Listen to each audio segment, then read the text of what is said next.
ಎಲ್ಲರಿಗೂ ನಮಸ್ಕಾರ. ಪ್ರಸ್ತುತಪಡಿಸುವವರು ಸುರೇಶ್ ಎಚ್.ಬಿ, ವಿಜ್ಞಾನ ಶಿಕ್ಷಕರು, ಬೆಂಗಳೂರು ಗ್ರಾಮಾಂತರ ಜಿಲ್ಲೆ. ಸಾಮಾನ್ಯ ವಿಜ್ಞಾನದ ಬಗ್ಗೆ ತಿಳಿದುಕೊಳ್ಳೋಣ. ಅಣುಬಾಂಬ್ ಕಂಡುಹಿಡಿದವರು ಒಟ್ಟೋ ಹಾನ್. ಚಂದ್ರನ ಮೇಲೆ ಹೋಗುವ ಪರಿಕಲ್ಪನೆಯನ್ನು ರೂಪಿಸಿದವರು ಕೆಪ್ಲರ್. ಭೂವಿಜ್ಞಾನದ ಜನಕ ಡಿ.ಎನ್. ವಾಡಿಯಾ. ಮಲೇರಿಯಾ ಪ್ರೋಟೋಜೋವಾ ಗುಂಪಿಗೆ ಸೇರಿದ ರೋಗಾಣುವಿನಿಂದ ಹರಡುತ್ತದೆ. ಟೈಫಾಯ್ಡ್ ಬ್ಯಾಕ್ಟೀರಿಯಾದಿಂದ ಹರಡುತ್ತದೆ. ಪೋಲಿಯೋ ವೈರಸ್ನಿಂದ ಹರಡುತ್ತದೆ. ವಾತಾವರಣದಲ್ಲಿ ಸಾರಜನಕದ ಪ್ರಮಾಣ 78%, ಆಮ್ಲಜನಕದ ಪ್ರಮಾಣ 21%, ಇಂಗಾಲದ ಡೈಆಕ್ಸೈಡ್ ಪ್ರಮಾಣ 0.03%, ಜಡಾನಿಲಗಳ ಪ್ರಮಾಣ 0.97%, ಒಟ್ಟು ಕೂಡಿದರೆ 100 ಆಗುತ್ತದೆ. ಶುದ್ಧ ನೀರಿನ ಲಕ್ಷಣಗಳು: ಬಣ್ಣವಿಲ್ಲದ ಪಾರದರ್ಶಕ ದ್ರವ, ಸಾಪೇಕ್ಷವಾಗಿ ಸ್ಥಿರ ದ್ರವ, ವಾಸನೆ ರುಚಿ ಇಲ್ಲದ ಒಂದು ತಟಸ್ಥ ದ್ರವ, ಸಾಮಾನ್ಯ ವಾತಾವರಣದ ಒತ್ತಡದಲ್ಲಿ 100 ಡಿಗ್ರಿ ಸೆಲ್ಸಿಯಸ್ ತಾಪದಲ್ಲಿ ಕುದಿಯುತ್ತದೆ, 0 ಡಿಗ್ರಿ ಸೆಲ್ಸಿಯಸ್ ತಾಪದಲ್ಲಿ ಘನೀಭವಿಸುತ್ತದೆ. ಸಾರ್ವತ್ರಿಕ ದ್ರಾವಕ, ಉಷ್ಣ ಅವಾಹಕ, ವಿದ್ಯುತ್ ಅವಾಹಕ, 4 ಡಿಗ್ರಿ ಸೆಲ್ಸಿಯಸ್ ನಲ್ಲಿ ಸಾಂದ್ರತೆ 1 kg/ಲೀಟರ್ ಆಗಿರುತ್ತದೆ. ಹೈಡ್ರೋಜನ್ ಮತ್ತು ನೈಟ್ರೋಜನ್ ಆವಿಷ್ಕಾರ ಮಾಡಿದ ವಿಜ್ಞಾನಿ ಹೆನ್ರಿ ಕ್ಯಾವೆಂಡಿಶ್. ಒಂದು ಮಂಡಲದ ಮೂಲಕ ಹರಿಯುವ ವಿದ್ಯುತ್ತಿನ ಪರಿಮಾಣವನ್ನು ಅಳತೆ ಮಾಡಲು ಉಪಯೋಗಿಸುವ ವಿದ್ಯುತ್ ವಿಭಜನೆಯ ಕೋಶ ವೋಲ್ಟ್ ಮೀಟರ್. ವೋಲ್ಟ್ ಮೀಟರ್ನ ಇನ್ನೊಂದು ಹೆಸರು ಕೋಲೋಮಾಪಕ. ಯಾವುದೇ ಧಾತು ಹೈಡ್ರೋಜನ್ ನೊಂದಿಗೆ ವರ್ತಿಸಿದಾಗ ಬರುವ ದ್ವಿಧಾತು ಹೈಡ್ರೈಡ್ ವಸ್ತು. ತಾಮ್ರದ ಸಲ್ಫೇಟ್ ಅನ್ನು ಕಾಯಿಸಿ ಪಡೆದ ಬಿಳಿ ಪುಡಿಯನ್ನು ಗಾಳಿಯೊಡ್ಡಿದಾಗ ತಂತಾನೆ ನೀಲಿಯಾಗಲು ಕಾರಣ ಗಾಳಿಯಲ್ಲಿ ತೇವಾಂಶ ಸೇರಿಕೆ. ರಾಸಾಯನಿಕ ಕ್ರಿಯೆಯಲ್ಲಿ ನೀರು ಮಾಧ್ಯಮವಾಗಿ ವರ್ತಿಸುತ್ತದೆ. ಸಂಪೂರ್ಣವಾಗಿ ಶುಷ್ಕವಾಗಿರುವ ಹೈಡ್ರೋಜನ್ ಮತ್ತು ಆಕ್ಸಿಜನ್ ಮಿಶ್ರಣಕ್ಕೆ ಬೆಂಕಿ ತಗುಲಿದರೆ ಆ ಸ್ಫೋಟದೊಡನೆ ನೀರು ಉತ್ಪತ್ತಿಯಾಗುವುದಿಲ್ಲ. ಸಾಮಾನ್ಯವಾಗಿ ಸೂರ್ಯನ ಬಿಸಿಲಿನಲ್ಲಿ ಆಸ್ಫೋಟನೆಯೊಡನೆ ಸಂಯೋಗಗೊಳ್ಳುವ ಜಲಜನಕ ಮತ್ತು ಕ್ಲೋರಿನ್ಗಳು ತೇವಾಂಶ ಇಲ್ಲದೆ ಇದ್ದರೆ ಸಂಯೋಗ ಆಗುವುದಿಲ್ಲ. ಗಂಧಕವನ್ನು ಸಂಪೂರ್ಣ ಶುಷ್ಕ ಆಕ್ಸಿಜನ್ ನಲ್ಲಿ ಡಿಸ್ಟಿಲ್ಡ್ ಮಾಡಿದರೆ ಅದು ಉರಿಯುವುದಿಲ್ಲ. ವಾಯುವಿನಲ್ಲಿ ಉರಿಯುತ್ತಿರುವ ಸೋಡಿಯಂ ಶುಷ್ಕ ಆಕ್ಸಿಜನ್ ನಲ್ಲಿ ನಂದಿ ಹೋಗುತ್ತದೆ. ಕಾರ್ಬನ್ ಅನ್ನು ಶುಷ್ಕ ಆಕ್ಸಿಜನ್ ನಲ್ಲಿ ಕೆಂಪಾಗುವಷ್ಟು ಕಾಯಿಸಿದರೂ ದಹಿಸುವುದಿಲ್ಲ. ಆಮ್ಲ ಮತ್ತು ಆಲ್ಕೋಹಾಲ್ಗಳಲ್ಲಿ ನೀರು ನಷ್ಟವಾದಾಗ ದೊರೆಯುವ ಸಂಯುಕ್ತಗಳು ಎಸ್ಟರ್ ಸಂಯುಕ್ತಗಳು. ಆಮ್ಲಗಳು ಆಲ್ಕೋಹಾಲ್ನೊಂದಿಗೆ ವರ್ತಿಸಿದಾಗ ಉಂಟಾಗುವ ಸಂಯುಕ್ತಗಳಿಗೆ ಎಸ್ಟರ್ಗಳು ಎನ್ನುತ್ತೇವೆ. ಎಸ್ಟರ್ಗಳನ್ನು ತಯಾರಿಸುವ ಕ್ರಿಯೆಗೆ ಎಸ್ಟರೀಕರಣ ಎನ್ನುತ್ತೇವೆ. ಪ್ರಬಲ ಆಮ್ಲೀಯ ಮತ್ತು ಪ್ರತ್ಯಾಮ್ಲೀಯ ಗುಣಗಳುಳ್ಳ ಸಂಯುಕ್ತಗಳು ನೀರಿನೊಂದಿಗೆ ವರ್ತಿಸುತ್ತವೆ. ಕಾಯಿಸಿ ಆರಿಸಿದ ನೀರಿಗೆ ರುಚಿ ಇರುವುದಿಲ್ಲ, ಏಕೆಂದರೆ ನೀರು ಕಾಯಿಸಿದಾಗ ನೀರಿನಲ್ಲಿರುವ ಆಕ್ಸಿಜನ್ ಆವಿಯಾಗಿ ಇಲ್ಲದಂತಾಗುತ್ತದೆ. ಪುನಃ ಆ ನೀರನ್ನು ತಂಪುಗೊಳಿಸಿದಾಗ ಗಾಳಿಯಲ್ಲಿರುವ ಆಕ್ಸಿಜನ್ ನೀರಿನಲ್ಲಿ ಕರಗಿ ರುಚಿ ಪಡೆದುಕೊಳ್ಳುತ್ತದೆ. ಆಮ್ಲ ಮಳೆಯಲ್ಲಿರುವ ಸಂಯುಕ್ತ ವಸ್ತುಗಳು ಕಾರ್ಬನ್ ಡೈಆಕ್ಸೈಡ್, ಗಂಧಕದ ಡೈಆಕ್ಸೈಡ್, ನೈಟ್ರೋಜನ್ ಆಕ್ಸೈಡ್. ನೀರಿನಲ್ಲಿರುವ ಕಲ್ಮಶಗಳು: ನೀರಿನ ಗಡಸುತನಕ್ಕೆ ಕಾರಣವಾದ ಲವಣಗಳು calcium bicarbonate, magnesium bicarbonate, calcium sulphate ಮತ್ತು ಮೆಗ್ನೀಷಿಯಂ ಬೈಸಲ್ಫೇಟ್. ನೀರನ್ನು ತಾತ್ಕಾಲಿಕ ಗಡಸುತನವನ್ನಾಗಿ ಮಾಡುವ ವಸ್ತುಗಳು ಕ್ಯಾಲ್ಸಿಯಂ ಮತ್ತು ಮೆಗ್ನೀಷಿಯಂ ಸಲ್ಫೇಟ್. ಸಾಬೂನಿನೊಂದಿಗೆ ಥಟ್ಟನೆ ನೊರೆಯನ್ನ ಕೊಡುವ ನೀರಿಗೆ ಮೆದು ನೀರು ಎನ್ನುತ್ತೇವೆ. ಸಾಬೂನಿನೊಂದಿಗೆ ಥಟ್ಟನೆ ನೊರೆ ಕೊಡದಿರುವ ನೀರಿಗೆ ಗಡಸು ನೀರು ಎನ್ನುತ್ತೇವೆ. ಗಡಸು ನೀರಿನಲ್ಲಿ ನೊರೆ ನೀಡುವ ವಸ್ತು ಮಾರ್ಜಕಗಳು, ಡಿಟರ್ಜೆಂಟ್ಗಳು. ನೀರನ್ನು ಆಕ್ಟಿವೇಟೆಡ್ ಕಾರ್ಬನ್ ಕ್ರಿಯಾಶೀಲ ಇದ್ದಿಲಿನ ಮೂಲಕ ಹಾಯಿಸಲು ಕಾರಣ ನೀರಿನಲ್ಲಿರುವ ಅನಪೇಕ್ಷಿತ ವಾಸನೆಯನ್ನು ನಿವಾರಿಸಲು. ಸೋಸುಕದ ಮೂಲಕ ಶೋಧಿತ ನೀರಿಗೆ ಚಲುವೆ ಪುಡಿ ಅಥವಾ ಬ್ಲೀಚಿಂಗ್ ಪೌಡರ್ ಅಥವಾ ಕ್ಲೋರಿನ್ ದ್ರಾವಣ ಸೇರಿಸಲು ಕಾರಣ ನೀರಿನಲ್ಲಿ ರೋಗಾಣುಗಳನ್ನು ನಾಶ ಮಾಡುತ್ತದೆ. ಇದನ್ನು ಸೋಂಕು ನಿವಾರಕವಾಗಿ ಬಳಸುತ್ತಾರೆ, ವಂದ್ಯಕಾರಕವಾಗಿ ಬಳಸುತ್ತಾರೆ. ನೀರಿನ ಸಂಸ್ಕರಣ ವಿಧಾನದಲ್ಲಿ ಆರಂಭದಿಂದ ಕೊನೆಯ ತನಕ ಸೂರ್ಯನ ಬೆಳಕು ಸಾಧ್ಯವಿರುವ ಮಟ್ಟಿಗೆ ನೀರಿನ ಮೇಲೆ ಬೀಳುವಂತೆ ತೊಟ್ಟಿಗಳನ್ನು ನಿರ್ಮಿಸಿರುತ್ತಾರೆ, ಏಕೆಂದರೆ ನೇರಳಾತೀತ ಕಿರಣಗಳು ಸೂಕ್ಷ್ಮ ಜೀವಿಗಳನ್ನು ನಾಶ ಮಾಡುವುದರಿಂದ. ಭೂಮಿಯಲ್ಲಿ ಬರ್ಫ್ ಮತ್ತು ಹಿಮ ಪ್ರವಾಹದ ರೂಪದಲ್ಲಿರುವ ಶುದ್ಧ ನೀರಿನ ಪ್ರಮಾಣ 75%. ನೀರು ಹರಿಯುವ ಪ್ರಮಾಣದ ದರವನ್ನ ಸೂಚಿಸುವ ಮಾನ ಕ್ಯೂಸೆಕ್ಸ್. ಪ್ರತಿ ಸೆಕೆಂಡ್ಗೆ ಎಷ್ಟು ಘನ ಅಡಿ ನೀರು ಹರಿಯುತ್ತದೆ ಎಂದು ಹೇಳುವುದೇ ಕ್ಯೂಸೆಕ್ಸ್. ಕ್ಯೂಸೆಕ್ಸ್ ನ ವಿಸ್ತೃತ ರೂಪ cubic feet per second. TMC 1000 million cubic feet, 1000 million ಘನ ಅಡಿ ನೀರು. ನೀರಿನ ಗಾತ್ರವನ್ನು ಅಳೆಯುವ ಮಾನ ಟಿಎಂಸಿ. ಟಿಎಂಸಿಯ ವಿಸ್ತೃತ ರೂಪ 1000 ಮಿಲಿಯನ್ ಕ್ಯೂಬಿಕ್ ಫೀಟ್, 1000 ಮಿಲಿಯನ್ ಘನ ಅಡಿ ನೀರು. ಸಂಪೂರ್ಣ ಶುದ್ಧವಾದ ನೀರನ್ನು ಪಡೆಯುವ ಅತಿ ಸುಲಭವಾದ ವಿಧಾನ ಆಸವನ ಮತ್ತು ಸಾಂದ್ರೀಕರಣ ವಿಧಾನ. ವಿದ್ಯುತ್ ವಿಭಾಜ್ಯಗಳು: ದ್ರವಿಸಿದ ಅಥವಾ ದ್ರಾವಣ ಸ್ಥಿತಿಯಲ್ಲಿ ತನ್ನ ಮೂಲಕ ವಿದ್ಯುತ್ ಹರಿಯಲು ಬಿಡುವ ವಸ್ತುವಿಗೆ ವಿದ್ಯುತ್ ವಿಭಾಜ್ಯ ಎನ್ನುತ್ತೇವೆ. ವಿದ್ಯುತ್ ವಿಭಾಜ್ಯಗಳಲ್ಲಿ 2 ಎರಡು ವಿಧಗಳು: ಪ್ರಬಲ ವಿದ್ಯುತ್ ವಿಭಾಜ್ಯಗಳು, ದುರ್ಬಲ ವಿದ್ಯುತ್ ವಿಭಾಜ್ಯಗಳು. ಪ್ರಬಲ ವಿದ್ಯುತ್ ವಿಭಾಜ್ಯಗಳಿಗೆ ಉದಾಹರಣೆ ಸೋಡಿಯಂ ಕ್ಲೋರೈಡ್ ದ್ರಾವಣ, ಸೋಡಿಯಂ ಹೈಡ್ರಾಕ್ಸೈಡ್ ದ್ರಾವಣ, ಪೊಟ್ಯಾಷಿಯಂ ನೈಟ್ರೇಟ್ ದ್ರಾವಣ. ದುರ್ಬಲ ವಿದ್ಯುತ್ ವಿಭಾಜ್ಯಗಳಿಗೆ ಉದಾಹರಣೆಗಳು ಅಸಿಟಿಕ್ ಆಮ್ಲ, ಅಮೋನಿಯಂ ಹೈಡ್ರಾಕ್ಸೈಡ್ ದ್ರಾವಣ. ವಿದ್ಯುತ್ ವಿಭಜನೆ ಕ್ರಿಯೆಯನ್ನು ಮೊದಲ ಬಾರಿಗೆ ವಿವರಿಸಿದವರು ಜೆ.ಡಿ. ವ್ಯಾನ್ ಗ್ರೋಥಸ್. ಮಾರುಕಟ್ಟೆಯಲ್ಲಿ ಆಹಾರಕ್ಕೆ ಕೃತಕವಾಗಿ ಅಪೇಕ್ಷಿತ ವಾಸನೆ ನೀಡುವ ವಸ್ತುಗಳು ಎಸ್ಟರ್ಗಳು, ಎಸೆನ್ಸ್ಗಳು. ಇವು ಆಹಾರ ಪದಾರ್ಥಗಳಿಗೆ ಕೃತಕವಾದ ಬಣ್ಣ, ವಾಸನೆ ಮತ್ತು ರುಚಿಯನ್ನು ನೀಡುತ್ತವೆ. ಕ್ಯಾಲ್ಸಿಯಂ ಕಾರ್ಬೈಡ್ಗೆ ನೀರನ್ನು ಸೇರಿಸಿ ಬರುವ ಅಸಿಟಲೀನ್ ಅನ್ನು ಇಂಧನವಾಗಿ ಉರಿಸಲು ಸಾಧ್ಯ. ಆಸವಿತ ನೀರು ಸಂಪೂರ್ಣ ಶುದ್ಧವಾಗಿರುವುದರಿಂದ ಅದನ್ನು ಬಳಸುವ ಕ್ಷೇತ್ರಗಳು ಔಷಧಿಗಳ ತಯಾರಿಕೆ, ವೈದ್ಯಕೀಯ ಕ್ಷೇತ್ರ, ರಾಸಾಯನಿಕ ತಯಾರಿಕೆ. ಜೀವಿಗಳ ದೇಹದಲ್ಲಿರುವ ನೀರಿನ ಪ್ರಮಾಣ 65% 70%. ಜೆಲ್ಲಿ ಮೀನಿನ ಜೆಲ್ಲಿಫಿಶ್ ದೇಹದಲ್ಲಿರುವ ನೀರಿನ ಪ್ರಮಾಣ 99%. ಜೀವಿಯ ದೇಹದ ಜೀವಕೋಶಗಳು ಸುಮಾರು 40% ನೀರನ್ನು ಕಳೆದುಕೊಂಡಾಗ ಆ ಜೀವಿ ಸಾಯುತ್ತದೆ. ಸಾಮಾನ್ಯವಾಗಿ ಉಪಯೋಗಿಸುವ ಕೆಲವು ದ್ರಾವಕಗಳು ನೀರು, ಈಥರ್, ಕಾರ್ಬನ್ ಡೈಸಲ್ಫೈಡ್ ಮತ್ತು ಆಲ್ಕೋಹಾಲ್. ಮಾನವ ಉಪಯೋಗಿಸಲಾರಂಭಿಸಿದ ಮೊದಲ ದ್ರಾವಕ ನೀರು. ನೀರಿನ ಅಣು ತಟಸ್ಥವಾಗಿರಲು ಕಾರಣ ಸಹವೆಲೆನ್ಸಿಯ ಬಂಧ. ನೀರು ಒಂದು ಸ್ವಯಂ ಅಯಾನೀಕರಣಗೊಳ್ಳುವ ವಸ್ತು. ಆಕ್ಸಿಜನ್ ನೀರಿನಲ್ಲಿ ವಿಲೀನವಾಗುವುದು ಭೌತ ಕ್ರಿಯೆ. ಕಾರ್ಬನ್ ಡೈಆಕ್ಸೈಡ್ ನೀರಿನಲ್ಲಿ ವಿಲೀನವಾಗುವುದು ರಾಸಾಯನಿಕ ಕ್ರಿಯೆ. ದ್ರವಿಸಿದ ಅಥವಾ ದ್ರಾವಣ ಸ್ಥಿತಿಯಲ್ಲಿ ತನ್ನ ಮೂಲಕ ವಿದ್ಯುತ್ತನ್ನು ಹರಿಯುವಂತೆ ಮಾಡುವುದು ರಾಸಾಯನಿಕ ಕ್ರಿಯೆ. ದ್ರವಿಸಿದ ಅಥವಾ ದ್ರಾವಣ ಸ್ಥಿತಿಯಲ್ಲಿ ತನ್ನ ಮೂಲಕ ವಿದ್ಯುತ್ ಪ್ರವಹಿಸಲು ಬಿಡದಂತಹ ವಸ್ತು ಅವಿದ್ಯುತ್ ವಿಭಾಜ್ಯ ವಸ್ತುಗಳು. ವಿದ್ಯುತ್ ವಾಹಕತೆಗೆ ಕಾರಣ ಅಸ್ಥಾನೀಕೃತ ಎಲೆಕ್ಟ್ರಾನ್ಗಳು ಅಥವಾ ಸ್ವತಂತ್ರ ಎಲೆಕ್ಟ್ರಾನ್ಗಳು. ವಿದ್ಯುತ್ ವಿಭಜನೆಯ ಕ್ರಿಯೆಯು ರಾಸಾಯನಿಕ ಪರಿಣಾಮವಿರುವ ಭೌತ ಕ್ರಿಯೆ ಎಂದು ವಿವರಿಸಿದವರು ಮೈಕೆಲ್ ಫ್ಯಾರಡೆ. ಫ್ಯಾರಡೆಯ ನಿಯಮಗಳು ವಿದ್ಯುತ್ ವಿಭಜನಾ ಕ್ರಿಯೆ. ನೀರು ಮಾಲಿನ್ಯವಾಗಲು ಮುಖ್ಯ ಕಾರಣ ಕಾರ್ಖಾನೆಗಳ ತ್ಯಾಜ್ಯ ವಸ್ತುಗಳು, ಎಫ್ಲುಯೆಂಟ್ಸ್. ಸಮುದ್ರದ ನೀರಿನಲ್ಲಿ ಈ ಪ್ರಮಾಣ ಹೆಚ್ಚಾಗಿರುತ್ತದೆ, ಉಪ್ಪಿನ ಪ್ರಮಾಣ. ಈ ವಿಧಾನದಿಂದ ನೀರನ್ನು ಶುದ್ಧೀಕರಿಸಬಹುದು. ಡಿಕ್ಸಾಂಟೇಷನ್ ಮತ್ತು ಭಟ್ಟಿ ಇಳಿಸುವಿಕೆ. ಸಾರ್ವತ್ರಿಕ ದ್ರಾವಕ ಎಂದು ಹೆಸರಾದುದು ನೀರು. ನೀರಿನ ಗಡಸುತನಕ್ಕೆ ಕಾರಣವಾದ ಅಯಾನ್ಗಳು ಮೆಗ್ನೀಷಿಯಂ ಮತ್ತು ಕ್ಯಾಲ್ಸಿಯಂ ಅಯಾನ್ಗಳು. ಗಡಸು ನೀರಿನಲ್ಲಿರುವ ಎರಡು ವಿಧಗಳು: ಕೃತಕ ಗಡಸುತನ, ಶಾಶ್ವತ ಗಡಸುತನ. ನೀರಿನ ಕೃತಕ ಗಡಸುತನಕ್ಕೆ ಕಾರಣ ಕ್ಯಾಲ್ಸಿಯಂ ಮತ್ತು ಮೆಗ್ನೀಷಿಯಂ ಬೈಕಾರ್ಬೊನೇಟ್ಗಳು. ಸಂಶೋಧನೆಗಳು ಅಥವಾ ಆವಿಷ್ಕಾರಗಳು. ಜನರೇಟರ್ ಅನ್ನು ಆವಿಷ್ಕರಿಸಿದವರು ಮೈಕೆಲ್ ಫ್ಯಾರಡೆ. ಬ್ಯಾರೋಮೀಟರ್ ಅನ್ನು ಆವಿಷ್ಕರಿಸಿದವರು ಟಾರಿಸೆಲ್ಲಿ. ನ್ಯೂಕ್ಲಿಯರ್ ರಿಯಾಕ್ಟರ್ ಅನ್ನು ಆವಿಷ್ಕರಿಸಿದವರು ಎನ್ರಿಕೋ ಫರ್ಮಿ. ಲಿಫ್ಟ್ ಅನ್ನು ಆವಿಷ್ಕರಿಸಿದವರು ಓಟಿಸ್. ಲಾಗರ್ದಮ್ ಅನ್ನು ಕಂಡುಹಿಡಿದವರು ಜಾನ್ ನೇಪಿಯರ್. ಪರಮಾಣುವಿನ ಆಂತರಿಕ ರಚನೆಯನ್ನು ನೀಡಿದವರು ಲಾರ್ಡ್ ರುದರ್ಫೋರ್ಡ್. ಪಿತ್ತರಸ ಉತ್ಪತ್ತಿಯಾಗುವ ದೇಹದ ಅಂಗ ಪಿತ್ತಕೋಶ ಅಥವಾ ಯಕೃತ್ ಅಥವಾ ಲಿವರ್. ಶ್ವಾಸಕೋಶಗಳಿಂದ ಆಮ್ಲಜನಕವನ್ನ ಹೀರಿಕೊಂಡು ದೇಹದ ಎಲ್ಲಾ ಭಾಗಗಳಿಗೆ ಸಾಗಿಸುವುದು ಕೆಂಪು ರಕ್ತ ಕಣಗಳು, RBC. ಜೀವಕೋಶದ 3 ಮುಖ್ಯ ಭಾಗಗಳು: ಕೋಶ ಪೊರೆ, ಕೋಶ ದ್ರವ್ಯ, ಕೋಶ ಕೇಂದ್ರ. ಜೀವಕೋಶವನ್ನು ಆವರಿಸಿರುವ ಪೊರೆ ಮಾನವರ ಪ್ರತಿಯೊಂದು ಜೀವಕೋಶದಲ್ಲಿರುವ ವರ್ಣತಂತುಗಳ ಸಂಖ್ಯೆ 46. ವಾಹಕ ಅಂಗಾಂಶಗಳ 2 ವಿಧಗಳು: ಝೈಲಮ್ ಮತ್ತು ಫ್ಲೋಯಂ. ಜೀವಕೋಶಗಳಿಂದ ಸಂದೇಶಗಳನ್ನು ಸಾಗಿಸುವ ನರಕೋಶದ ಭಾಗ ಆಕ್ಸಾನ್. ಕಾಂಡದ ಮಧ್ಯದಲ್ಲಿರುವ ಸ್ಪಂಜಿನಂತಹ ಅಂಗಾಂಶ ಪಿಚ್. ಉಪಗ್ರಹವು ಸತತವಾಗಿ ಪ್ರದಕ್ಷಿಣೆ ಹಾಕುವುದು ದೊಡ್ಡಕಾಯ. ಹಬಲ್ ಬಾಹ್ಯಾಕಾಶ ದೂರದರ್ಶಕವನ್ನು ಉಡಾವಣೆ ಮಾಡಿದ್ದು 1990ರಲ್ಲಿ. ಸೋವಿಯತ್ ರಷ್ಯಾ ಪ್ರಥಮ ಬಾರಿಗೆ ಬಾಹ್ಯಾಕಾಶಕ್ಕೆ ಪ್ರಥಮ ಹೆಜ್ಜೆ ಇಟ್ಟಿದ್ದು 1957 ಅಕ್ಟೋಬರ್ 4ರಂದು. ರಾಕೆಟ್ಗಳ ಬಗ್ಗೆ ಕೆಲಸ ಮಾಡಿರುವ ಮೊದಲಿಗರು ರಾಬರ್ಟ್ ಗೊಡಾರ್ಡ್. ಆಧುನಿಕ ಬಾಹ್ಯಾಕಾಶ ಸಂಶೋಧನೆ ಸ್ಥಾಪನೆಯಾದದ್ದು 1961ರಲ್ಲಿ. ಭಾರತದ ಮೊದಲ ಕೃತಕ ಉಪಗ್ರಹ ಆರ್ಯಭಟ 1975ರಲ್ಲಿ ಹಾರಿಸಲಾಯಿತು. ಉಪಗ್ರಹಗಳ ತಂತ್ರಜ್ಞಾನ ಮತ್ತು ಭೂಮಿಯ ಕಕ್ಷೆಯ ಸುತ್ತ ಉಪಗ್ರಹಗಳನ್ನು ಸ್ಥಾಪಿಸುವಲ್ಲಿ ಪ್ರಪಂಚದಲ್ಲಿ ಭಾರತಕ್ಕಿರುವ ಸ್ಥಾನ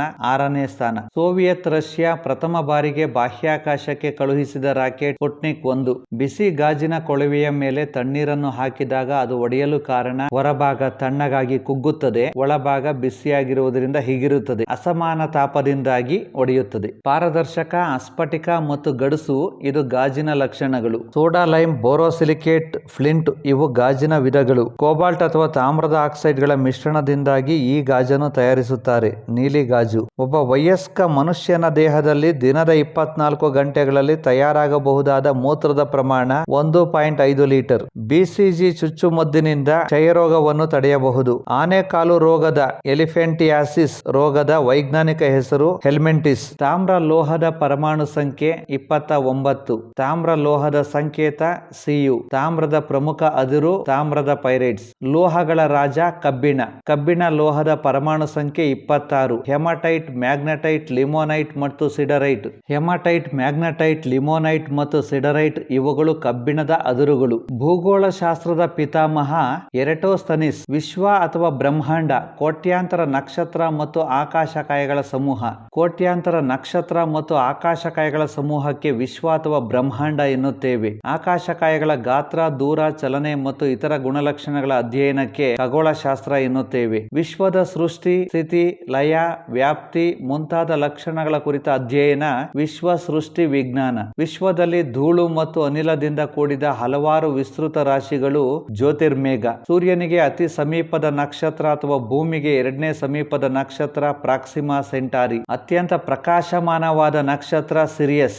ಬ್ರಹ್ಮಾಂಡದಲ್ಲಿರುವ ಅಸಂಖ್ಯಾತ ನಕ್ಷತ್ರಗಳ ಸಮೂಹವನ್ನು ನಕ್ಷತ್ರ ಪುಂಜ ಎನ್ನುತ್ತೇವೆ. ಬ್ರಹ್ಮಾಂಡದಲ್ಲಿ ಕೆಲವು ಕಡೆ ನಕ್ಷತ್ರ ಸಮೂಹ ಸಾಲಾಗಿ ಬೆಳಗ್ಗೆ ಬೆಳಗುವ ದಾರಿಯಂತೆ ಕಂಡು ಬರುವುದನ್ನೇ ಕ್ಷೀರಪಥ ಎನ್ನುತ್ತೇವೆ. ನಮ್ಮ ಸೌರಮಂಡಲವು ಆಕಾಶ ಗಂಗೆಯ ಒಂದು ಭಾಗವಾಗಿದೆ. ಬ್ರಹ್ಮಾಂಡದಲ್ಲಿ ಕೆಲವು ಕಡೆ ನಕ್ಷತ್ರ ಸಮೂಹ ಸಾಲಾಗಿ ಬೆಳ್ಳಗೆ ಬೆಳಗುವ ದಾರಿಯಂತೆ ಕಂಡು ಬರುವುದನ್ನೇ ಕ್ಷೀರಪಥ ಅಥವಾ ಆಕಾಶ ಗಂಗೆ ಎನ್ನುತ್ತೇವೆ. ನಮ್ಮ ಭೂಮಿ ಮತ್ತು ಸೂರ್ಯ ಇರುವ ಗ್ಯಾಲಕ್ಸಿ ಕ್ಷೀರಪಥ ಅಥವಾ ಆಕಾಶ ಗಂಗೆ. ಆಕಾಶಕಾಯಗಳ ನಡುವಿನ ದೂರವನ್ನು ಜ್ಯೋತಿರ್ವರ್ಷದಿಂದ ಅಳೆಯುತ್ತಾರೆ. ಬೆಳಕು 1 ಸೆಕೆಂಡಿಗೆ 3 ಲಕ್ಷ ಕಿಲೋಮೀಟರ್ ವೇಗದಲ್ಲಿ 1 ವರ್ಷದಲ್ಲಿ ಎಷ್ಟು ದೂರ ಚಲಿಸುವುದೋ ಅದನ್ನೇ ಜ್ಯೋತಿರ್ವರ್ಷ ಎನ್ನುವರು. ಒಂದು ಜ್ಯೋತಿರ್ವರ್ಷ = 950 ಶತಕೋಟಿ ಕಿಲೋಮೀಟರ್. ಸೂರ್ಯನ ಆಕರ್ಷಣೆಗೆ ಒಳಪಟ್ಟು ಸುತ್ತುತ್ತಿರುವ 8 ಗ್ರಹಗಳು, ಅವುಗಳ ಉಪಗ್ರಹಗಳು, ಉಲ್ಕೆಗಳು, ಧೂಮಕೇತುಗಳು ಹಾಗೂ ಕ್ಷುದ್ರ ಗ್ರಹಗಳ ಪರಿವಾರವನ್ನೇ ಸೌರವ್ಯೂಹ ಅಥವಾ ಸೌರಮಂಡಲ ಎನ್ನುತ್ತೇವೆ. ಸೂರ್ಯನ ಸುತ್ತಲೂ ಕಂಡುಬರುವ ಸೂರ್ಯನ ದೃಗ್ಗೋಚರ ಭಾಗವನ್ನು ಫೋಟೋಸ್ಪಿಯರ್ ಅಥವಾ ತೇಜೋಮಂಡಲ ಎನ್ನುತ್ತೇವೆ. ಸೂರ್ಯನ ಅಗೋಚರ ಭಾಗವನ್ನು ಕ್ರೋಮೋಸ್ಪಿಯರ್ ಅಥವಾ ವರ್ಣಮಂಡಲ ಎನ್ನುತ್ತೇವೆ. ಗ್ರಹ ಎಂಬ ಪದವು ಗ್ರೀಕ್ ಭಾಷೆಯ ಪ್ಲಾಂಟಿಸ್ ಎಂಬ ಪದದಿಂದ ಬಂದಿದೆ. ಇದರ ಅರ್ಥ ಅಲೆಯುವುದು. ಗ್ರಹಗಳನ್ನು ಸಾಮಾನ್ಯವಾಗಿ ಅಲೆಮಾರಿಗಳು ಎಂದು ಕರೆಯುತ್ತೇವೆ. ಸೂರ್ಯನಲ್ಲಿದ್ದ ವಸ್ತುರಾಶಿಯು ಭೂಮಿಯ ವಸ್ತುರಾಶಿಗಿಂತ 3,30,30,000 ಸೂರ್ಯನ ತ್ರಿಜ್ಯವು ಭೂಮಿಯ ತ್ರಿಜ್ಯಕ್ಕಿಂತ 109 ಪಟ್ಟು ಜಾಸ್ತಿ ಇದೆ. ಅಂದರೆ ಸೂರ್ಯನು ಭೂಮಿಯ 109ರಷ್ಟು ಹೆಚ್ಚು ಗಾತ್ರ ಹೊಂದಿದೆ. ಸೂರ್ಯನು ಸುಮಾರು 5,000 ದಶಲಕ್ಷ ವರ್ಷಗಳ ಹಿಂದೆ, ಅಂದರೆ 5 ಬಿಲಿಯನ್ ವರ್ಷಗಳ ಹಿಂದೆ ಉಗಮಿಸಿದ್ದಾನೆಂದು ಅಂದಾಜು ಮಾಡಲಾಗಿದೆ. ಸೂರ್ಯನ ಕೇಂದ್ರ ಭಾಗದಲ್ಲಿ 20 ಮಿಲಿಯನ್ ಡಿಗ್ರಿ ಸೆಂಟಿಗ್ರೇಡ್ ಉಷ್ಣಾಂಶ, ಅಂದರೆ ಉಷ್ಣಾಂಶವಿದ್ದರೆ ಹೊರವಲಯದಲ್ಲಿ 6,000 ಡಿಗ್ರಿ ಸೆಲ್ಸಿಯಸ್ ಉಷ್ಣಾಂಶವಿದೆ. ಸೂರ್ಯನ ಕೇಂದ್ರ ಭಾಗದಲ್ಲಿ 20,000 ಕೆಲ್ವಿನ್ ಉಷ್ಣಾಂಶವಿದ್ದರೆ ಹೊರವಲಯದಲ್ಲಿ 6,000 ಕೆಲ್ವಿನ್ ಉಷ್ಣಾಂಶವಿದೆ. ಸೂರ್ಯನು ತನ್ನ ಅಕ್ಷದ ಸುತ್ತ ಪೂರ್ವದಿಂದ ಪಶ್ಚಿಮಕ್ಕೆ 27 ದಿನಗಳಲ್ಲಿ ಒಂದು ಸುತ್ತು ಹಾಕುತ್ತಾನೆ. ಇದರ ವ್ಯಾಸವು 13,90,600 ಕಿಲೋಮೀಟರ್ ನಷ್ಟಿದೆ. ಇದು ಭೂಮಿಯಿಂದ ಸರಾಸರಿ 149.6 ದಶಲಕ್ಷ ಕಿಲೋಮೀಟರ್ ದೂರದಲ್ಲಿದೆ. ಅಂದರೆ ಸೂರ್ಯನು ಭೂಮಿಯಿಂದ ಸುಮಾರು 150 ದಶಲಕ್ಷ ಕಿಲೋಮೀಟರ್ ಎತ್ತರದಲ್ಲಿದ್ದಾನೆ. ಸೂರ್ಯನ ಹೊರಮೈನಲ್ಲಿ ಕಾಣುವ ಕಲೆಗಳು ಕಪ್ಪಾಗಿರುತ್ತವೆ. ಇವನ್ನು ಸೂರ್ಯನ ಕಲೆಗಳು ಅಥವಾ ಸೌರ ಕಲೆಗಳು ಎನ್ನುತ್ತೇವೆ. ಈ ಭಾಗದಲ್ಲಿ ಉಷ್ಣಾಂಶ ಕಡಿಮೆ ಇರುವುದರಿಂದ ಅವು ಕಪ್ಪಾಗಿ ಕಾಣಿಸುತ್ತವೆ. ಸೌರ ವಿಕಿರಣದ ತೀವ್ರತೆ ಅಳೆಯಲು ಬಳಸುವ ಉಪಕರಣ ಸೋಲಾರಿಮೀಟರ್. ಸೂರ್ಯನಲ್ಲಿರುವ ಪ್ರಮುಖವಾದ 2 ಅನಿಲಗಳು ಹೀಲಿಯಂ ಮತ್ತು ಹೈಡ್ರೋಜನ್. ಸೂರ್ಯನಿಂದ ಹೊರಟ ಬೆಳಕು 3 ಲಕ್ಷ ಕಿಲೋಮೀಟರ್ ಪರ್ ಸೆಕೆಂಡ್ ವೇಗದಲ್ಲಿ ಭೂಮಿಯನ್ನು ತಲುಪಲು 8.2 ನಿಮಿಷಗಳನ್ನು ತೆಗೆದುಕೊಳ್ಳುತ್ತದೆ. ಬುಧ ಗ್ರಹ ಸೂರ್ಯನಿಗೆ ಹತ್ತಿರದ ಗ್ರಹ. ಸೌರಮಂಡಲದ ಅತ್ಯಂತ ಚಿಕ್ಕ ಗ್ರಹ. ಶುಕ್ರ ಗ್ರಹ ಸೌರಮಂಡಲದ 2ನೇ ಗ್ರಹ. ಭೂಮಿಯ ಅವಳಿ ಜವಳಿ ಗ್ರಹ. ಪ್ರಕಾಶಮಾನವಾಗಿ ಹೊಳೆಯುವ ಗ್ರಹ. ಮುಂಜಾನೆ ಮತ್ತು ಸಂಜೆಯ ನಕ್ಷತ್ರ. ಇದನ್ನು ಮುಂಜಾನೆ ಮತ್ತು ಸಂಜೆಯ ನಕ್ಷತ್ರ ಎನ್ನುತ್ತೇವೆ. ಸೂರ್ಯನ ಸುತ್ತಲೂ ಬಲದಿಂದ ಎಡಕ್ಕೆ ಅಪ್ರದಕ್ಷಿಣವಾಗಿ ಸುತ್ತುತ್ತದೆ, ಹಿಮ್ಮುಖವಾಗಿ ಸುತ್ತುತ್ತದೆ. ತನ್ನ ಅಕ್ಷದಲ್ಲಿ ತುಂಬಾ ನಿಧಾನವಾಗಿ ಸುತ್ತುವ ಗ್ರಹ. ಒಂದು ಸುತ್ತು ಹಾಕಲು 243 ದಿನ ತೆಗೆದುಕೊಳ್ಳುತ್ತದೆ. ಶುಕ್ರ ಗ್ರಹದ ಮೇಲೆ 243 ದಿನಗಳು 1 ವರ್ಷವಿದ್ದಂತೆ. ಭೂಮಿ ಸೌರವ್ಯೂಹದಲ್ಲಿ 5ನೇ ದೊಡ್ಡ ಗ್ರಹ. ಸರಾಸರಿ ಮೇಲ್ಮೈ ಉಷ್ಣಾಂಶ 14+ ಡಿಗ್ರಿ ಸೆಲ್ಸಿಯಸ್. ಚಂದ್ರ ಭೂಮಿಯ ಏಕೈಕ ಉಪಗ್ರಹ. ಒಂದು ಭ್ರಮಣೆಗೆ 23 ಗಂಟೆ 56 ನಿಮಿಷ 4 ಸೆಕೆಂಡ್ ಒಂದು ಪರಿಭ್ರಮಣೆಗೆ 364 ದಿನ 48 ನಿಮಿಷ 46 ಸೆಕೆಂಡ್ ತೆಗೆದುಕೊಳ್ಳುತ್ತದೆ. ಭೂಮಿಯಿಂದ ಚಂದ್ರ 3,84,000 ಕಿಲೋಮೀಟರ್ ದೂರದಲ್ಲಿ ಇದ್ದಾನೆ. ಚಂದ್ರ ಒಂದು ಭ್ರಮಣೆಗೆ 29 ದಿನ, ಒಂದು ಪರಿಭ್ರಮಣೆಗೆ 27 ದಿನ ತೆಗೆದುಕೊಳ್ಳುತ್ತಾನೆ. ಈ ಕಾರಣದಿಂದಲೇ 15 ದಿನಕ್ಕೊಮ್ಮೆ ಅಮಾವಾಸ್ಯೆ ಮತ್ತು ಹುಣ್ಣಿಮೆ ಉಂಟಾಗುತ್ತದೆ. ಚಂದ್ರನ 59% ಮೇಲ್ಮೈ ಮಾತ್ರ ನೋಡಬಹುದು. 1969 ಜುಲೈ 21ರಂದು ನೀಲ್ ಆರ್ಮ್ಸ್ಟ್ರಾಂಗ್ ಚಂದ್ರನ ಮೇಲಿಳಿದ ಮೊದಲ ಮಾನವ. ಚಂದ್ರ ಭೂಮಿಯ ಸುತ್ತಲೂ ಅಂಡಾಕಾರದ ಪಥ ಅಥವಾ ದೀರ್ಘ ವೃತ್ತಾಕಾರದ ಪಥದಲ್ಲಿ ಸುತ್ತುತ್ತದೆ. ಹೀಗೆ ಸುತ್ತುವಾಗ ಚಂದ್ರನ ಸಮೀಪ ಸ್ಥಾನವನ್ನು ಪೆರಿಗ್ರಿ ಎನ್ನುವರು, ಹೀಗೆ ದೂರದ ಸ್ಥಾನವನ್ನು ಅಪೋಜಿ ಎನ್ನುವರು. ಸೂರ್ಯಗ್ರಹಣ. ಸೂರ್ಯ, ಚಂದ್ರ ಮತ್ತು ಭೂಮಿ ಒಂದೇ ಸರಳ ರೇಖೆಯಲ್ಲಿ ಬಂದಾಗ ಸೂರ್ಯಗ್ರಹಣ ಉಂಟಾಗುತ್ತದೆ. ಸೂರ್ಯ ಮತ್ತು ಭೂಮಿಯ ನಡುವೆ ಚಂದ್ರ ಒಂದೇ ಸರಳ ರೇಖೆಯಲ್ಲಿ ಬಂದಾಗ ಸೂರ್ಯನ ಬೆಳಕು ಚಂದ್ರನ ಮೇಲೆ ಬಿದ್ದು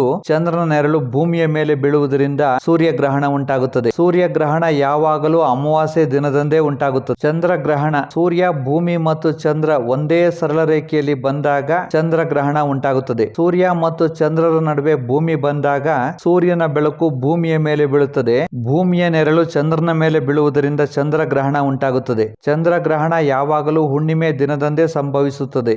ಆಕಾಶದಲ್ಲಿ ಉಂಟಾಗುವ ಬೆಳಕು ನೆರಳಿನ ಆಟವನ್ನು ಗ್ರಹಣ ಎನ್ನುತ್ತೇವೆ. ಮಂಗಳ ಗ್ರಹ. ಇದು ಕೆಂಪು ಗ್ರಹ. ಕುಜ, ಅಂಗಾರಕ ಎನ್ನುವರು. ಡಿಮೋಸ್ ಮತ್ತು ಫೊಬೋಸ್ ಎಂಬ 2 ಚಿಕ್ಕ ಉಪಗ್ರಹಗಳನ್ನು ಹೊಂದಿದೆ. 1877ರಲ್ಲಿ ಇದನ್ನು ಕಂಡುಹಿಡಿಯಲಾಯಿತು. ಗುರುಗ್ರಹ. ಸೌರಮಂಡಲದ ಅತ್ಯಂತ ದೊಡ್ಡ ಗ್ರಹ. ಇದನ್ನು ಗೆಲಿಲಿಯೋ 1610ರಲ್ಲಿ ಕಂಡುಹಿಡಿದರು. ಇದು ಅತ್ಯಂತ ದೊಡ್ಡ ಗ್ರಹ ಮತ್ತು ಅತಿ ವೇಗದಲ್ಲಿ, ಅಂದರೆ ಒಂದು ಸುತ್ತು ಸುತ್ತಲೂ ಕೇವಲ 10 ಗಂಟೆ ತೆಗೆದುಕೊಳ್ಳುತ್ತದೆ. ಭೂಮಿಗಿಂತ 1300 ಪಟ್ಟು ದೊಡ್ಡದಾಗಿದೆ. ಇದು 18 ಉಪಗ್ರಹಗಳನ್ನು ಹೊಂದಿದೆ. ಇದು ದೊಡ್ಡ ಉಪಗ್ರಹವಾಗಿದೆ. ಇದನ್ನು ಬೃಹಸ್ಪತಿ ಎನ್ನುತ್ತಾರೆ. ಶನಿ ಗ್ರಹ. ಜೂವೆಲ್ ಪ್ಲಾನೆಟ್, ಅಂದರೆ 2ನೇ ಅತ್ಯಂತ ಸುಂದರ ಗ್ರಹ. ಇದು 21 ಉಪಗ್ರಹಗಳನ್ನು ಹೊಂದಿದೆ. ಇವುಗಳಲ್ಲಿ ಟೈಟಾನ್ ಸೌರಮಂಡಲದಲ್ಲಿ ಅತ್ಯಂತ ದೊಡ್ಡ ಉಪಗ್ರಹ. ಇದು ಭೂಮಿಗಿಂತ ದೊಡ್ಡದಿದೆ. ಇದನ್ನು 1655ರಿಂದ 1684ರ ನಡುವೆ ಕಂಡುಹಿಡಿಯಲಾಯಿತು. ಯುರೇನಸ್. ಇದು ನೀಲಿ ಗ್ರಹ. 1781ರಲ್ಲಿ ವಿಲಿಯಂ ಹರ್ಷಲ್ ಕಂಡುಹಿಡಿದರು. ಇದರಲ್ಲಿ ಮೀಥೇನ್ ಅನಿಲ ಇರುವುದರಿಂದ ಇದು ಗ್ರೀನಿಶ್ ಕಲರ್ ನಲ್ಲಿ ಕಾಣುತ್ತದೆ. ನೆಪ್ಚೂನ್. 1846ರಲ್ಲಿ ಜರ್ಮನಿಯ ಜೋಹಾನ್ ಹಾಲಿ ಕಂಡುಹಿಡಿದರು. ಸೌರಮಂಡಲದ ಅತಿ ದೂರದ ಗ್ರಹ. 8 ಉಪಗ್ರಹಗಳನ್ನ ಹೊಂದಿದೆ. ಪ್ಲೂಟೋ, ಈರಿಸ್, ಸಿರಿಸ್ ಇವುಗಳನ್ನು ಕುಬ್ಜ ಗ್ರಹಗಳೆನ್ನುವರು. 1930ರಲ್ಲಿ ಕಂಡುಹಿಡಿದ ಪ್ಲೂಟೋ ಗ್ರಹವನ್ನು 2006 ಆಗಸ್ಟ್ 25ರಂದು ಗ್ರಹವಲ್ಲವೆಂದು ತೀರ್ಮಾನಿಸಿ ಕುಬ್ಜ ಗ್ರಹದ ಗುಂಪಿಗೆ ಸೇರಿಸಿದೆ. ಆಕಾಶದಿಂದ ರಾತ್ರಿ ವೇಳೆಯಲ್ಲಿ ವಾಯುಮಂಡಲದ ಮೂಲಕ ಭೂಮಿಯ ಕಡೆಗೆ ಪ್ರಜ್ವಲಿಸುತ್ತಾ ಬೀಳುವ ತುಣುಕು ವಸ್ತುಗಳನ್ನೇ ಉಲ್ಕೆಗಳು ಎನ್ನುವರು. ಭೂಮಿಯ ಮೇಲೆ ಬಿದ್ದ ಉಲ್ಕೆಗಳನ್ನು ಉಲ್ಕಾಶಿಲೆ ಎನ್ನುವರು. ಕ್ಷುದ್ರ ಗ್ರಹಗಳು ಮಂಗಳ ಮತ್ತು ಗುರು ಗ್ರಹಗಳ ಕಕ್ಷೆಗಳ ನಡುವೆ ಸೂರ್ಯನ ಸುತ್ತ ಸುತ್ತುತ್ತಿರುತ್ತವೆ. ಸುಮಾರು 3400 ಕ್ಷುದ್ರ ಗ್ರಹಗಳಿವೆ ಎಂದು ಅಂದಾಜಿಸಲಾಗಿದೆ. ಇವುಗಳಲ್ಲಿ ಸಿರಿಸ್ ಸೌರಮಂಡಲದ ಅತಿ ದೊಡ್ಡ ಕ್ಷುದ್ರ ಗ್ರಹ. ಈಗ ಇದನ್ನು ಕುಬ್ಜ ಗ್ರಹವೆಂದು ಪರಿಗಣಿಸಿದೆ. ಹ್ಯಾಲಿ ಧೂಮಕೇತು 76 ವರ್ಷಕ್ಕೊಮ್ಮೆ ಭೂಮಿ ಸಮೀಪಕ್ಕೆ ಬರುತ್ತದೆ. ಈ ಹಿಂದೆ 1986ರಲ್ಲಿ ಕಾಣಿಸಿಕೊಂಡಿತ್ತು. ಗ್ಲೇಸಿಯರ್ ನಿಧಾನವಾಗಿ ಚಲಿಸುತ್ತಿರುವ ಮಂಜುಗಡ್ಡೆ. ಹೈಟೋಗ್ರಾಫ್ ಮಳೆಯ ಪ್ರಮಾಣವನ್ನು ಸ್ವಯಂಚಾಲಿತವಾಗಿ ದಾಖಲಿಸುವ ಉಪಕರಣ. ಬ್ಯೂಫರ್ಟ್ ಸ್ಕೇಲ್ ಗಾಳಿಯ ವೇಗವನ್ನು ತಿಳಿಯಲು ಬಳಸುವ ಮಾಧ್ಯಮ. ಡೌನ್ಸ್ ಆಸ್ಟ್ರೇಲಿಯಾದ ಹುಲ್ಲುಗಾವಲು ಪ್ರದೇಶ. ತೈಗಾ ಸೈಬೀರಿಯಾದಲ್ಲಿ ಕಂಡುಬರುವ ಮೊನಚಾದ ಎಲೆಯ ಅರಣ್ಯ. ಪ್ರೈರಿ ಉತ್ತರ ಅಮೆರಿಕದ ಸಮಶೀತೋಷ್ಣ ವಲಯದ ಹುಲ್ಲುಗಾವಲು ಪ್ರದೇಶ. ಪಂಪಾಸ್ ದಕ್ಷಿಣ ಅಮೆರಿಕಾದ ಸಮಶೀತೋಷ್ಣ ವಲಯದ ಹುಲ್ಲುಗಾವಲು. ಸೆಲ್ವಾ ಉಷ್ಣ ವಲಯದ ನಿತ್ಯ ಹರಿದ್ವರ್ಣದ ಅರಣ್ಯಗಳು. ಸೈಕ್ರೋಮೀಟರ್ ವಾಯುಮಂಡಲದ ಜಲಾಂಶವನ್ನು ಅಳೆಯುವ ಉಪಕರಣ. ಅಂತಾರಾಷ್ಟ್ರೀಯ ದಿನರೇಖೆ 180 ಡಿಗ್ರಿ ರೇಖಾಂಶ. ಇದು ಬೇರಿಂಗ್ ಸಮುದ್ರದ ಮೇಲೆ ಹಾದು ಹೋಗುತ್ತದೆ. ವೀಕ್ಷಿಸಿದ್ದಕ್ಕೆ ಧನ್ಯವಾದಗಳು.